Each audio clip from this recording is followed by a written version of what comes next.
મેષ રાશિ કે જેના અક્ષર છે અલઈ, જેનો સ્વામી બને છે મંગળ મહારાજ.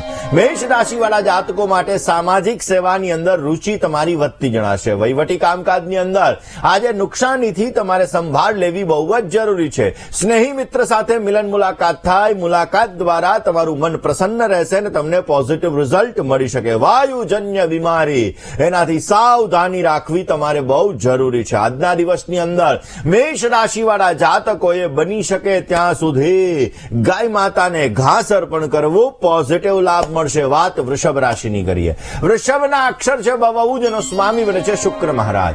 શેર બજારને લગતા કામકાજની અંદર તમને સારો લાભ મળે એવા સંપૂર્ણ યોગો જણાઈ રહ્યા છે. આજના દિવસની અંદર પરિવારની અંદર સાધારણ ક્લેશ પણ રહેતો જણાશે. નાના મોટા રોકાણની અંદર થોડોક લાભ થઈ શકે. માનસિક ચિંતાથી તમારે દૂર રહેવું બહુ જ જરૂરી છે. આ સમયગાળાની અંદર પોઝિટિવ રિઝલ્ટ મળે માટે ભગવાન સૂર્યની આરાધના કરજો.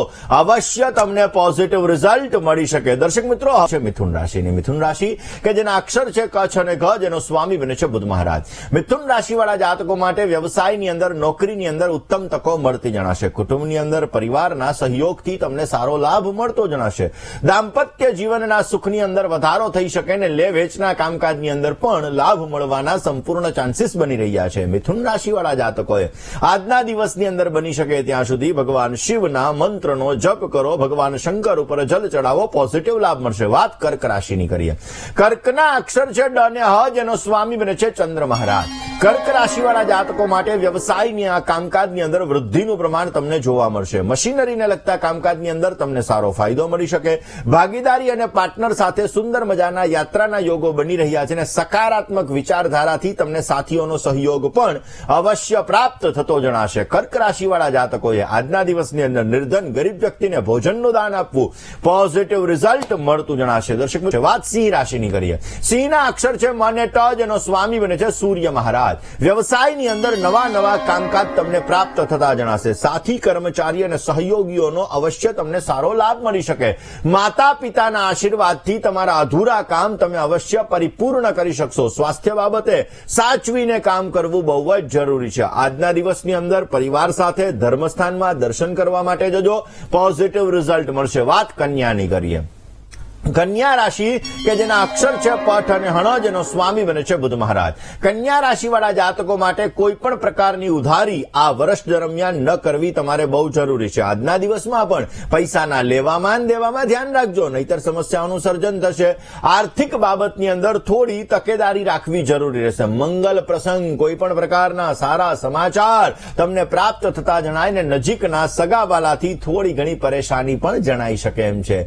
ક્લીમ કૃષ્ણાય નમઃ આ મંત્રનો આજે જપ કરી તમારા દિવસની શરૂઆત કરજો. અવશ્ય તમને પોઝિટિવ રિઝલ્ટ મળશે. કોલર આગળ વાત કરીએ દર્શક મિત્રો આગળની રાશિ એટલે કે ખાસ કરીને તુલા રાશિની. તુલા રાશિ કે જેના અક્ષર છે ર અને ત, જેનો સ્વામી બને છે શુક્ર મહારાજ.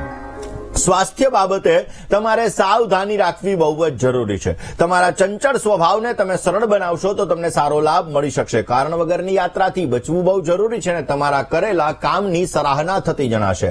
આ વર્ષની અંદર પોઝિટિવ રિઝલ્ટ મેળવવા માટે, આજના દિવસની અંદર પોઝિટિવ રિઝલ્ટ મેળવવા માટે બની શકે ત્યાં સુધી તમે તમારા ઈષ્ટદેવની ઉપાસના કરજો, પોઝિટિવ લાભ મળશે. વાત વૃશ્ચિકની કરીએ. વૃશ્ચિક રાશિ કે જેના અક્ષર છે ન અને ય, જેનો સ્વામી બને છે મંગળ મહારાજ.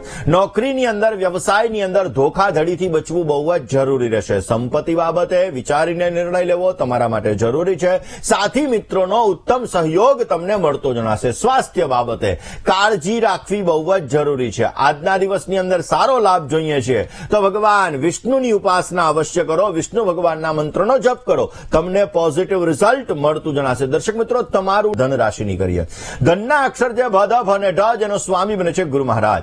ધન રાશિ વાળા જાતકો માટે આર્થિક સ્થિતિની અંદર તમને સુધારો જોવા મળશે. જવાબદારી વાળા કામકાજની અંદર પણ તમને યશ મળી શકે. લાપરવાહીથી કરેલા કામમાં તમને નુકસાની થઈ શકે અને જૂના દર્દ અને પરેશાનીમાંથી તમને મુક્તિ મળતી જણાશે. આજના દિવસની અંદર કબૂતરને ચણ અર્પણ કરજો, પક્ષીઓને ચણ અર્પણ કરજો, પોઝિટિવ રિઝલ્ટ મળશે. વાત મકર રાશિની કરીએ. મકરના અક્ષર છે ખ અને જ, જેનો સ્વામી બને છે શનિ મહારાજ. સગા સ્નેહીજનોનો તમને આર્થિક સહકાર મળતો જણાશે. કોઈ પણ જાતના રોકાણની અંદર સમય વેડફવાનો નથી. સાથીઓની મદદ કરવાથી મન પ્રસન્ન રહેતું જણાશે અને ટેકનોલોજીને લગતા ક્ષેત્ર સાથે તમે જોડાયેલા છો તો અવશ્ય તમને સારો લાભ મળતો જણાય. ભગવાન શિવની આરાધના તમારા માટે લાભદાયી છે. વાત કરવી છે કુંભ રાશિની. કુંભ રાશિ કે જેના અક્ષર છે ગ, શ, શ અને શ, જેનો સ્વામી બને છે શનિ મહારાજ. કુંભ રાશિ વાળા જાતકો માટે મિત્રો દ્વારા માનસિક વ્યથાનો અનુભવ થતો જણાશે. પરિવારની અંદર મોટાની મીઠી નજરથી તમને સારો લાભ મળી શકે અને નોકરીની અંદર, વ્યવસાયની અંદર પણ તમને આજે સારો લાભ મળતો જણાશે. ભાગીદારી વર્ગ સાથે મનમુટાવને લગતી સ્થિતિઓનું સર્જન થતું જણાશે. આજના દિવસની અંદર તમારા કુલદેવીની આરાધના કરજો, પોઝિટિવ રિઝલ્ટ મળશે. વાત રાશિની કરીએ. મીનના અક્ષર છે દ, ચ, ઝ અને થ, જેનો સ્વામી બને છે ગુરુ મહારાજ. મીન રાશિ વાળા જાતકો માટે વાહન ચલાવવામાં પરેજી રાખવી બહુ જ જરૂરી છે. વ્યાપારની અંદર, વ્યવસાયની અંદર મહેનત વધારે કરવી પડશે. અંગત માણસો સાથે ઉધારીથી તમારે બચવું બહુ જ જરૂરી છે અને માનસિક અશાંતિનો આજના દિવસમાં તમને અનુભવ થતો જણાશે. આજે પોઝિટિવ રિઝલ્ટ જોઈએ છે તો ભગવાન શિવના મંત્રનો જપ કરજો, પોઝિટિવ લાભ મળશે. રોકાઈએ